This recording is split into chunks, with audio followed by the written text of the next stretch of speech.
Hello everyone! Ang topic natin for today is yung Lucas series. Lucas series is almost the same as Fibonacci series. Ang pinagkaiba lang ay yung kanyang first two constant numbers. Kung sa Fibonacci series, ang first two constant numbers natin is 0 and 1. Sa Lucas series, ang first two constant numbers natin is 2 and 1. And from there, magpo-proceed na yung adding part wherein 2 and 1, 2 plus 1 is 3. The next number is dependent on the previous two numbers. So 4, 7, 4 and 7 is 11, 11 plus 7 is 18, and so on. So yan si Lucas numbers, Lucas series. So in order to do this, same as Fibonacci series, first is declare tayo num, see out, enter a number, enter size, then see in num. Next is, since constant na yung 2 and 1, need natin silang i-print out agad. 2, sorry. Actually, pwedeng i-declare muna natin sila agad. A is 2 and B is 1. Then sila yung output natin na may space in between.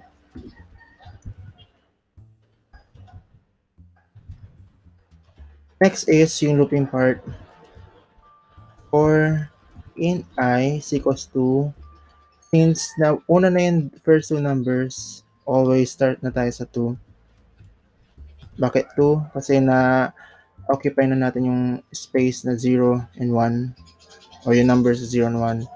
So 2 refers to the next number or next part ng loop. Kumbaga, yung first two loops na sana natin na gagawin is nagawa na ng pag-print out natin ng first two constant numbers. Kaya, ito na yung number ng ating I.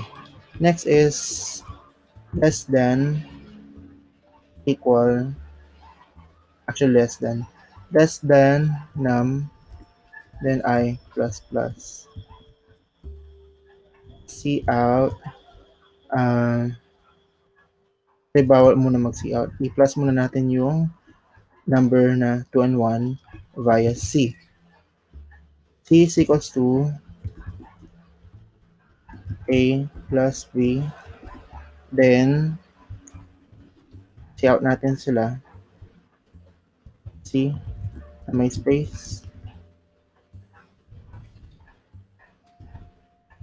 NL. Tuloy-tuloy lang dapat yan. Then, proceed just like in before sa previous video, yung swapping ng numbers. So, si A ay mapupunta sa value ni A yung value ni B. And then, yung value ni B is yung C. Parang swapping ng numbers.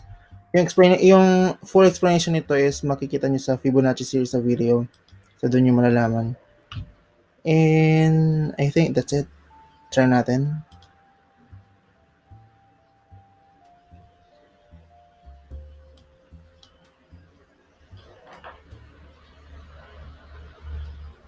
One, two, three, 4, 5, 6, 7.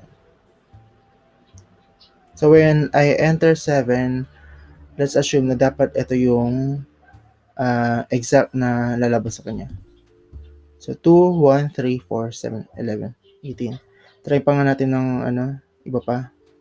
Gawin kong 10. Okay. So that's it. I hope na-gets nyo. And if you need full explanation, try to visit yung Fibonacci series na video. Mas full yung explanation ko dun sa part ng looping part, yung itong part na to. Kung bakit ganito yung ating naging solution. Okay? Thank you for watching. Have a nice day. Bye!